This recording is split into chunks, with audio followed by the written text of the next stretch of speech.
Hello, and welcome to the Student Business Office.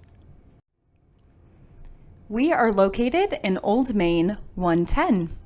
You can reach us 24 hours a day, 7 days a week by email at sbo, as in Student Business Office, at wwu.edu. Our phones are open Monday through Friday, 8 a.m. until 4:30 p.m., and our office hours are Monday through Friday, 9 o'clock a.m. until 4 o'clock p.m. Who we are. We are an office comprised of about 15 permanent staff members. We also have student staff members, and we range from having about 5 to 12 student staff members throughout the year. We handle billing, payments, refunds, and parking.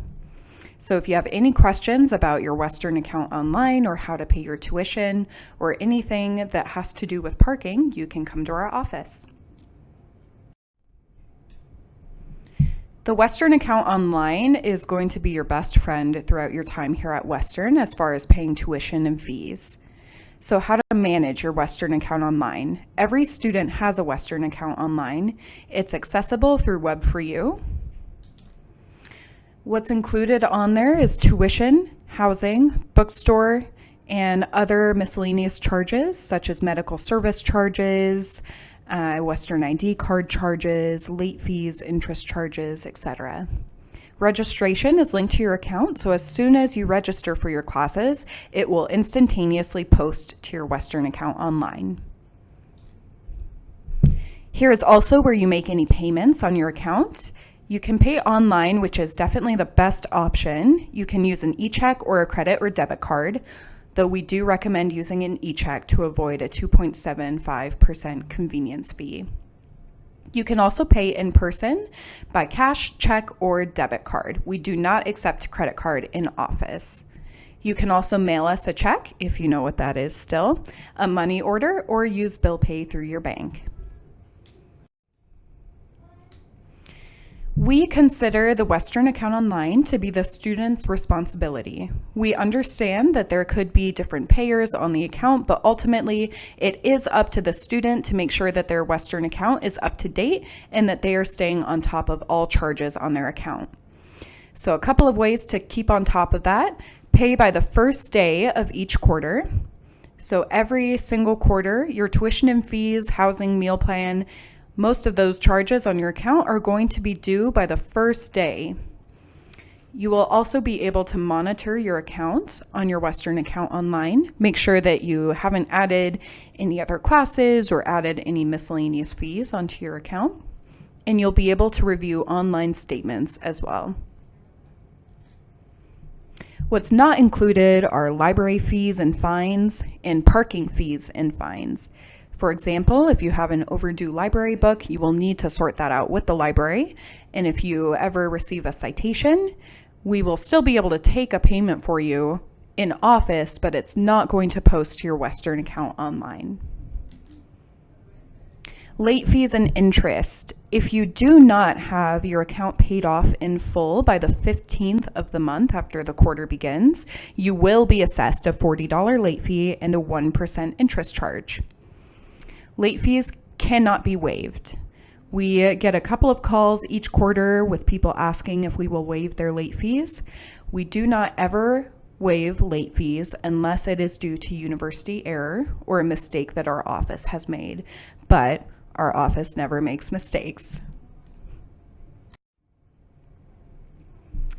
This is your My Western payment portal.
How to access that payment portal: you'll log into your My Western account, then you'll route to Web4U, then into Student, Student Records, and then Western Account Online. So a couple of questions. When is my payment due?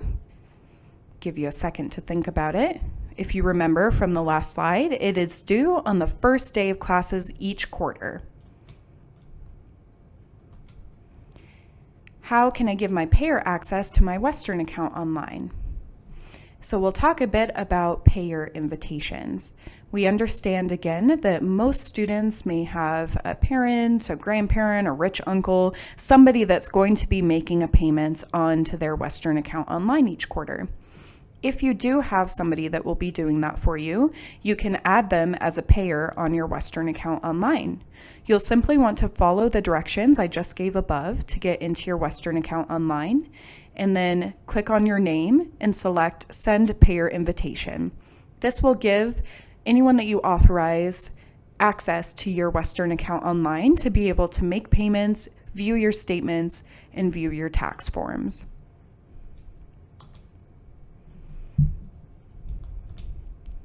Where can I pay my tuition? Again, this can be done online by going through your Web4U, your student, student records, Western account online. You can also mail us a check, or you can come visit us in person and pay over the counter with a debit card, cash, or check. So we asked around our office, and the top 5 excuses for receiving a late fee were: I didn't know I had a balance because I didn't look at my Western account online.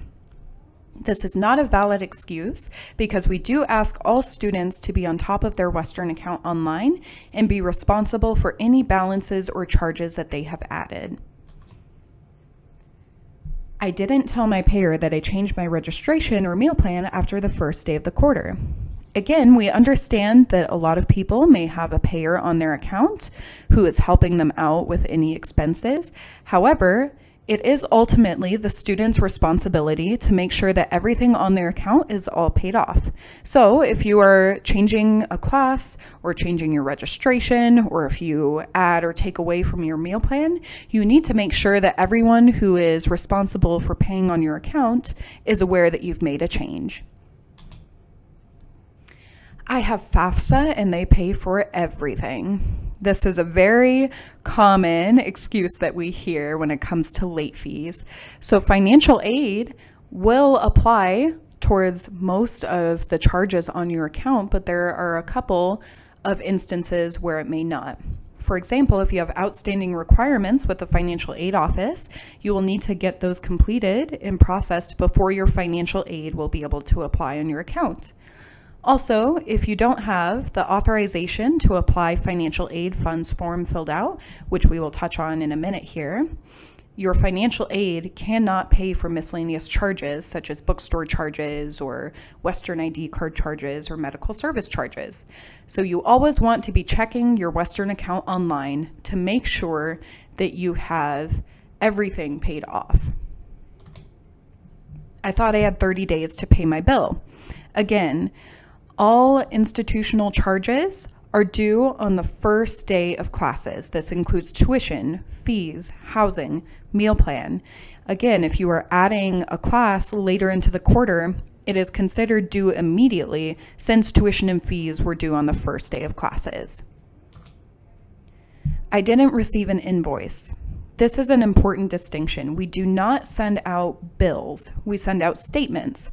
Statements are sent out monthly, just once a month, and they may not always reflect the most current balance on your account.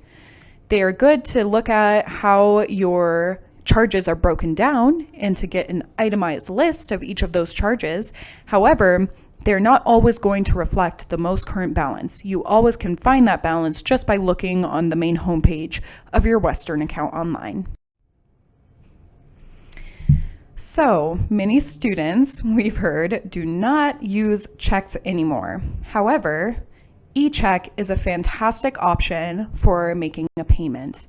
It's online, it's instantaneous, and it's free. So if students, you still have a checkbook, you can find your bank routing number and bank account number on the bottom of that check. Otherwise, you can also contact your bank and get that information, or go into your banking app and receive that information as well.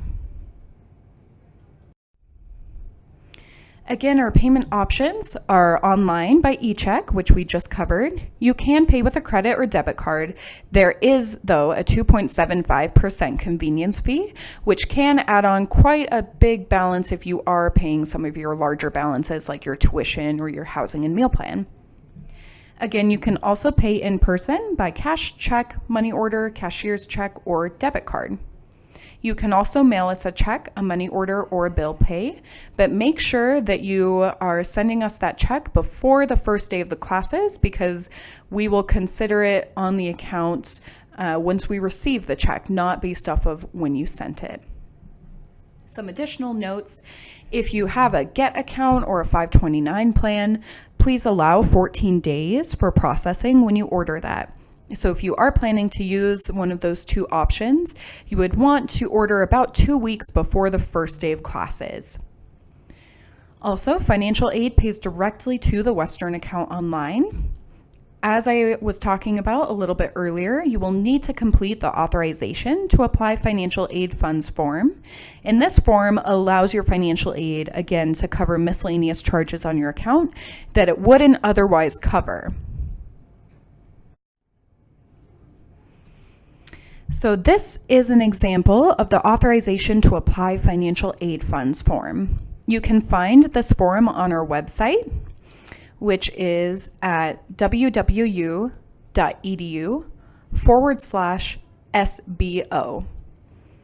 When you get to the homepage of our website, you're able to click Forms on the right-hand side, or if you're on your mobile phone, you can scroll down and select Forms. Then this will be the first form. You will want to fill it out with your information, include the capital W when you fill in your W number, and then when you submit it, you do not have to change the email at the bottom of the page there. That will get it directly to our email, and we'll be able to process that form for you. This is the same deal. This is the release of financial information form. This form is extremely important if you are planning to have payers on your account, or anyone that is going to be calling in on behalf of your account. So if you anticipate a family member, again, a grandparent, a parent, a rich uncle, a family friend, anyone who might be calling on behalf of your account, you will need to fill out this form in order to legally authorize them to be able to speak to us on behalf of your account. And once again, like the other form, please include the capital W when you enter your W number, as well as keep the email at the bottom the same. It will get it directly to our email where we can process that form for you. Refunds. This is the part that everyone likes to hear about because it's not money due, it is money that you are getting back. Students must set up direct deposit. So you might recognize that green envelope. It kind of looks like spam. I know I thought it was spam when I first received it, but it's not. This is from Bank Mobile. They're our third-party refunding system. So all refunds will be routed through Bank Mobile. Students must be a signer on the bank account that you set up as your direct deposit preference. And again, that sign-up material, that green envelope, will come in the mail. It comes about mid-August. If you haven't received it yet, not to worry, you can contact us and we can issue you a new personal code, or you can go to refundselection.com and request a personal code using your Western email. You can use that personal code to establish direct deposit. There are two options when you get onto the refundselection.com website. There is the option to direct deposit to an existing account, or there is the option to set up a Bank Mobile Vibe account. We generally recommend students just choose direct deposit to an existing account, as this way they can link an account that's already existing that they are comfortable and familiar with. Any credit balances on your Western account online will be refunded to you as the student. Some students don't fill out this refund preference because they don't ever anticipate getting a refund. However, at some point, it is very, very likely that you will get a refund. For example, if you're living on campus, as soon as you leave the dorms at the end of the year, each student, so long as the dorms are in order, will be getting back their $200 housing deposit. So it's very important that you do set up this refund preference. Here is what refundselection.com looks like. You'll be able to enter your personal code there that's inside that green envelope. If you request a personal code, you'll be able to enter it there as well. Or if you have us send you a personal code, you'll be able to copy and paste it into that box. Now we will touch on parking. I will preface this with saying that it is not necessary to bring your vehicle to campus. As a student at Western, I have never had a parking permit on campus. Parents, you might be excited to hear that. Students, maybe not. But a lot of people think that it is necessary to bring a car up to Bellingham. It is not. We have a great transit system. Bellingham is a very walkable, bikeable city, and it's really easy to get around without having a parking permit. So if you're kind of on the cusp of whether or not you should bring your vehicle, I would always recommend to leave it at home and just make use of the bus pass that gets attached to your Western ID card, and make use of walking, biking, anything like that around campus. So going into the important information about parking, parking is limited on campus. So as I said, it can be difficult to get a permit on campus, which is why I generally recommend leaving your vehicle at home. All parkers must have a valid WWU permit. So every student will get onto a wait list. Those wait lists opened on August 19th. We will begin awarding those wait lists on September 9th. These wait lists go based off of seniority, so however many Western credits you are coming in with. Citations are expensive. You do not want one. They are $36, and they also get late fees attached on them if they're not paid right away. So please avoid getting a citation by parking with a valid WWU permit or by not bringing your vehicle. Lincoln Creek off-site parking is also available, but you do still need to waitlist for this lot as it can get full. But this is a park and ride and is a good option if you are for sure bringing your vehicle to campus and are worried about not getting a space on campus. Buses go to Lincoln Creek every 10 to 15 minutes. And as I mentioned before, your bus pass, so long as you're registered for over 6 credits, will be automatically attached to your Western ID card. So when you board the bus, you can simply swipe your Western ID card and that counts as your ride pass. So much like the late fees, we often get excuses for why people get parking citations. I didn't read the sign. This is not a valid excuse because we have signage in every single lot that says that permits are needed in all lots at all hours. There was a lot of empty space, so I didn't think a permit was necessary. There might be empty space because somebody who paid for a space in that lot just hasn't arrived to the lot yet. So by parking in there without a permit, you might be taking away somebody else's space that they have paid a lot of money for. I entered my license plate number wrong. This is common. All of our permits do go based off of license plate. So you will want to make sure that when you are buying a permit, whether that's by pay station or whether you are buying a full quarterly or academic year permit, that you have your correct license plate recorded. I was running late and wanted to park closer to my class. And to that one I say, leave earlier.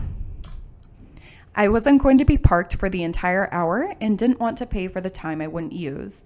Again, this isn't a valid reason to park without paying because it is considered illegal parking. You do need a Western permit at all times parking on campus. So I touched on some transportation options already. As I said, your Western ID is your bus pass and is included with tuition so long as you're registered for 6 or more credits. Buses run every 15 minutes to campus, and they stop outside of every one of the dormitories on campus. So, as I also mentioned, it's very easy to get around Bellingham and around the campus by bus. We also offer a WWU late night shuttle. This runs typically from around 11 p.m. until 2 to 3 a.m. and it's for WWU students only. You simply need to show them your Western ID and you'll be able to board the bus. There's also walking or biking. As I said, Bellingham is a great city for walking and bicycling. It's about a 20-minute walk from campus directly into downtown Bellingham, and it's downhill. You can also carpool and share the cost of commuting with friends. Carpooling is a great option if you want to go on certain adventures around Bellingham but didn't bring your vehicle up here. It's really easy to find people who are going up to Mount Baker during ski season or going for a hike a little bit outside of Bellingham. There is also a couple of Facebook pages or different groups you can join that are ride shares. So if you need to visit your parents down in Seattle or need to get to the SeaTac airport, it's really easy to find somebody who might be driving down south on the same day. A Zipcar is also available for those times when you really need a car and you have no other options. As far as getting back down to Seattle or to the airport as well, there is a Bolt bus, a Greyhound bus, and the train that all go back down to Seattle. These are all great and affordable options if you would like to get into Seattle or to SeaTac. So just to recap here, don't forget to pick up the SBO checklist. We have these in our office, so if you're listening to this online, you can come visit us again in Old Main 110 and pick up your Student Business Office checklist. It will have information on how to send a payer invitation, information on the 2 forms that we covered earlier, how to set up your direct deposit refund preference, as well as how and where and when to pay tuition, fees, housing, and meal plan. These are all things you will want to do before coming to Western in September. Thank you and have a great day.